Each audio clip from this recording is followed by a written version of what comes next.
Et bonjour, vous êtes sur Radio Mérignac. Je suis avec Éric Pouliat, député sortant de la 6e circonscription de la Gironde, candidat à sa réélection. Bonjour Éric Pouliat. Bonjour à toutes et à tous. Alors, ma première question, puisque la dissolution a été faite il y a 2 semaines maintenant, comment avez-vous réagi à cette annonce de dissolution de la part du président de la République ? Le président a voulu marquer le fait qu'il écoutait, qu'il entendait le vote des Français sur les européennes. Bien sûr, nous les députés présents, qu'on soit d'ailleurs dans la majorité ou pas, on ne s'y attendait pas forcément. Mais la question aujourd'hui est de dire, puisque le président a voulu qu'on retourne devant les Français, c'est jamais un problème de retourner les Français, donc on y va et on est en campagne. D'accord. Alors, justement, si vous avez la majorité, sur quelle base, sur quel programme comptez-vous continuer à gouverner la France, puisqu'on voit il y a quand même une histoire un peu de désamour, va-t-on dire ? Oui, très clairement, je pense que cette dissolution, cette nouvelle élection aura un avantage, c'est qu'elle va faire bouger les équilibres en matière de majorité gouvernementale. On ne peut pas revenir comme c'était le cas avant, et ça je pense que moi j'en suis en tout cas convaincu. Et donc aujourd'hui on trouve de nouvelles majorité. Moi-même, en tant que candidat, je suis soutenu aujourd'hui notamment par les Républicains qui refusent l'alliance avec les RN, par toute la famille centriste. Donc on voit bien que, et j'appelle même les sociodémocrates qui refusent l'alliance avec LFI aussi à nous rejoindre, on voit bien que les choses bougent. La gauche, au lendemain des européennes, s'est précipitée dans les bras de LFI alors qu'ils avaient dit plus jamais la main sur le cœur. Donc on voit bien que tout ça évolue et moi je suis pour une majorité républicaine, une majorité de républicains, quel que soit leur parcours et d'où ils viennent, pour qu'ensemble on puisse travailler sereinement et dans la concorde avec l'ensemble des forces politiques démocrates, modérées et républicaines. D'accord. Alors actuellement, il y a aussi des questions en France dont les Français ont pu... pas une forme de désaveu, mais des questions par exemple sur la sécurité, sur la fiche de paix, sur... Aujourd'hui, puisque ça fait 7 ans que le président de la République et la majorité est au pouvoir, comment comptez-vous aujourd'hui, si vous avez la majorité, rectifier le tir ?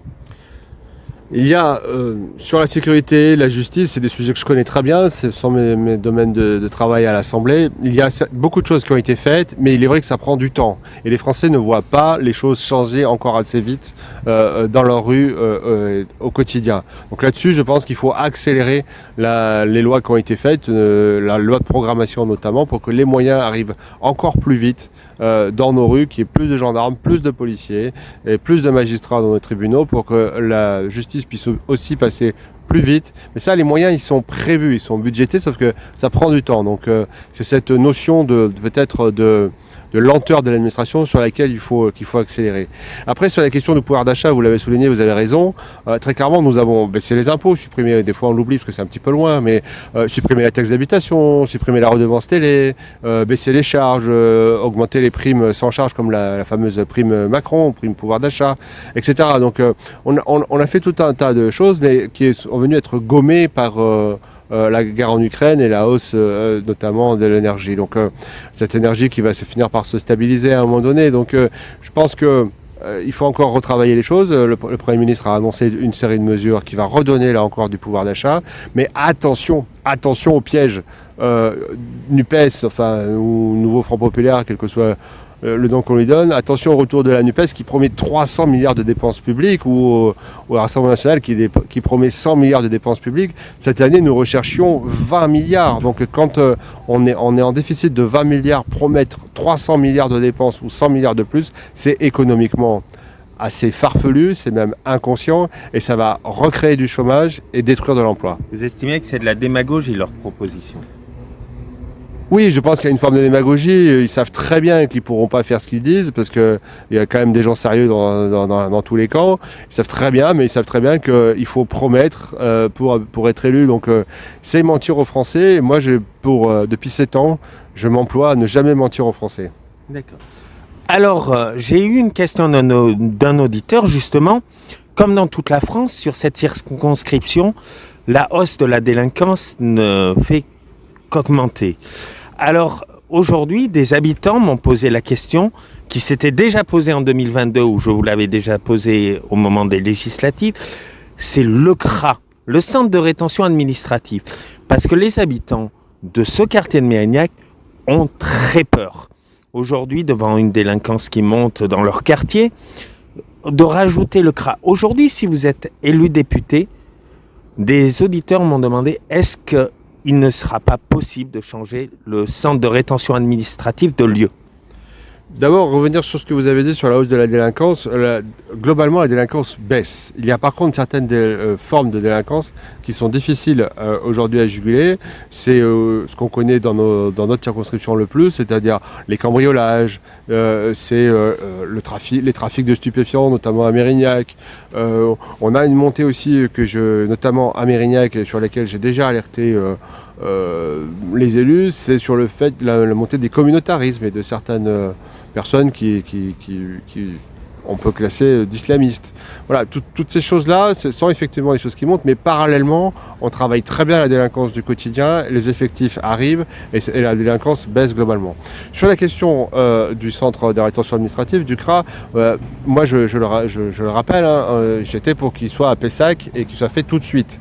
Le maire de Mérignac a écrit personnellement, j'ai la lettre avec moi, a écrit personnellement au ministre de l'Intérieur pour que le CRA soit à Mérignac.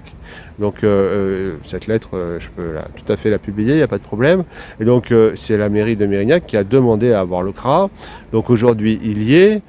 Donc que les habitants de Mérignac aient peur, je peux le concevoir. Alors, puisque cette décision, je l'ai subie comme tout le monde, puisqu'elle a en plus un effet négatif, c'est qu'elle retarde énormément le projet. On n'aura pas de CRA d'ici 2027 ou 2028, et donc je trouve que pendant ce temps, on manque de places de rétention pour les étrangers illégaux dans notre pays. Donc on a un double effet par cette décision, qui est une perte d'efficacité de la puissance publique, et en même temps, on redéplace le problème vers des gens qui avaient rien demandé.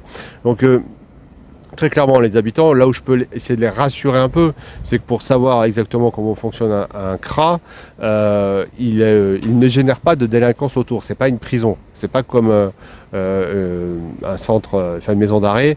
Il n'y a pas de gens qui viennent faire des parloirs sauvages, etc. Voilà, les gens restent pas très longtemps au CRA. C'est généralement 3 mois grand maximum, et encore c'est pas une majorité des gens, c'est quelques semaines, et après ils sont reconduits à la frontière, donc expulsés par avion. Donc c'est des gens qui sont que de passage, donc il n'y a pas de délinquance auto-résiduelle. Ceci étant, effectivement, moi je pense que c'était pas un bon... voilà, je me suis battu au départ pour que ce CRA soit pas là, mais encore une fois, il faut se retourner vers ceux qui ont choisi, qui ont voulu cette décision, et à commencer par le maire de Mérignac. D'accord. J'aurais 2 dernières questions, Monsieur Pouliat. Alors, sur la circonscription, le Rassemblement national est arrivé en tête. Alors, comment comptez-vous faire pour inverser la balance en 1 semaine et demie ? Le Rassemblement national est arrivé en tête dans 93% des communes de France. Donc, c'est pas un phénomène local. Ça, c'est important aussi. Je pense qu'il y a un vrai vote, il y a un vrai message qui voulait être passé. À la majorité que je suis, en disant voilà, maintenant il y en a ras-le-bol, on vous envoie le message. Bon, message bien reçu. Moi je l'ai bien reçu en tout cas. Alors si j'avais été président, j'aurais pas fait une dissolution pour autant, mais voilà, c'est ainsi fait. Donc message bien reçu. Je pense qu'aux élections législatives, c'est une élection différente. Les élections européennes sont un peu loin des Français. Ils envoient des messages sans penser à une conséquence importante pour eux. L'élection législative, c'est leur député. C'est le député qui va être là au quotidien, comme je peux l'être, pour défendre leurs intérêts, pour porter des choses à l'Assemblée nationale, pour travailler comme je l'ai fait depuis 7 ans. Donc là, en fonction du député que vous allez avoir, ça ne va pas être le même résultat à la fin. Donc là, il faut vraiment réfléchir à ça. Et il faut vraiment aussi se dire que le Rassemblement national porte un projet politique qui, je pense, n'est pas le projet des habitants de cette circonscription. On est ici sur des terres de gens modérés, de gens qui veulent travailler dans la sérénité, dans la tranquillité, qui veulent élever leurs enfants dans des écoles calmes et sereines. Ça fait 7 ans que je travaille à leur sécurité, 7 ans que je travaille aussi à soutenir les projets, à soutenir nos militaires, notre industrie de la défense. Parce que typiquement aussi, le nouveau Front populaire, c'est un programme qui est contre l'armée, qui veut désarmer la police, baissera les crédits de la défense. Et c'est ça aussi que leur candidate porte aujourd'hui en étant candidate pour le nouveau Front populaire, donc, ou le retour de la NUPES. Donc très clairement, sur le Rassemblement national, je pense qu'il faut le voir sous cet angle-là, c'est-à-dire que c'est votre député de demain. Est-ce que vous voulez vraiment que ce soit un député du Rassemblement national? Moi, je suis un député républicain, j'ai toujours travaillé pour tous les habitants de ma circonscription. Je ne demande pas pour qui ils votent ou ce qu'ils font, et je respecte tous les votes. Mais pensez que c'est un acteur de terrain, un député, c'est quelqu'un aussi qui est à l'Assemblée, qui vote des lois, et moi je ne me tromperai pas. J'ai voté des lois comme la loi immigration, ça ne pose pas de problème, mais je suis avant tout un républicain, et je me bats aussi contre les discriminations, et je me bats pour la République et l'équilibre de notre société. D'accord. Alors, ma dernière question sera une question, il y aura 2 questions dedans. Alors, hier, un de vos alliés, l'ancien Premier ministre Édouard Philippe, a déclaré que le président de la République avait lui-même dissous la majorité. Alors, vous êtes allié à Horizon, même sur la circonscription. Alors, comment avez-vous pris cette déclaration de vos alliés? Et deuxièmement, cette dissolution n'est-elle pas quand même dangereuse? Aujourd'hui, on a 2 extrêmes. Et le président de la République avait dit « Je fais ça pour la clarté ». Et si jamais le RN gagnait cette élection ou le nouveau Front populaire, ne risque-t-on pas justement d'être dans une instabilité politique et qu'il n'y ait pas vraiment de clarté? Ce sera mes 2 dernières questions. Non mais je l'ai dit, cette élection va rebattre les cartes. Et que de toute façon, on ne peut pas, même si la majorité était la majorité sortante, on ne peut pas reprendre là où on en était et refaire comme avant, comme si c'était rien passé. Donc de toute façon, là où Édouard Philippe l'a dit avec l'humour qu'on lui connaît, c'est effectivement ça. C'est-à-dire que l'équilibre tel qu'il était avant, il a été dissous avec la dissolution. Il faut trouver un nouveau point d'équilibre, une nouvelle façon de travailler ensemble entre républicains. Voilà, donc c'est effectivement, je pense qu'il l'a dit avec une certaine forme d'humour, mais je suis d'accord avec lui sur cette idée que il faudra travailler plus largement avec plus de gens et sur peut-être en revoyant certaines positions politiques, ce que je pense serait tout à fait logique dans la situation dans laquelle nous sommes. Après, vous me demandez... Sur la clarté après voilà. les élections. Sur la clarté après les élections. Là, c'est plus compliqué, parce que sur la clarté, il est vrai que nous avions une majorité relative, mais nous votions les textes. Et quand nous étions battus, nous étions battus, et c'est la démocratie. Et ça ne me pose pas de problème, parce qu'on est majoritaire, qu'on doit forcément gagner tous les combats. Donc, et les Français, finalement, avaient envoyé à l'Assemblée nationale moi je trouvais plutôt une assemblée assez bien proportionnée, avec un peu tout le monde, etc. Et ça nous obligeait au débat. Bon. La clarification là, elle est effectivement sur des positions comme notamment ceux qui un coup étaient avec les extrêmes, un coup l'étaient pas, etc. Bon, au moins aujourd'hui c'est clair. On voit qu'il y a des gens qui sont prêts à travailler d'un côté avec l'extrême droite, d'autres avec l'extrême gauche, et puis il y a les autres. Voilà. Donc l'instant de clarification, il est là. Est-ce que ça fera des majorités tout ça? Je ne sais pas. Je ne suis pas à la place des Français. C'est les Français. On ne risque pas l'instabilité politique? C'est les Français qui décideront. Voilà. Le peuple est souverain. Ils voteront pour les députés qu'ils veulent. Et après, nous, on fera avec. S'il y a de l'instabilité, c'est parce que les Français auront voté ça. Je le respecte. Et puis, s'il faut retourner aux urnes dans un an, on retournera aux urnes dans un an. C'est comme ça, ainsi fait, jusqu'à ce qu'on arrive à avoir une façon de gouverner ce pays. Je suis convaincu qu'à la fin, on saura trouver ce point d'équilibre.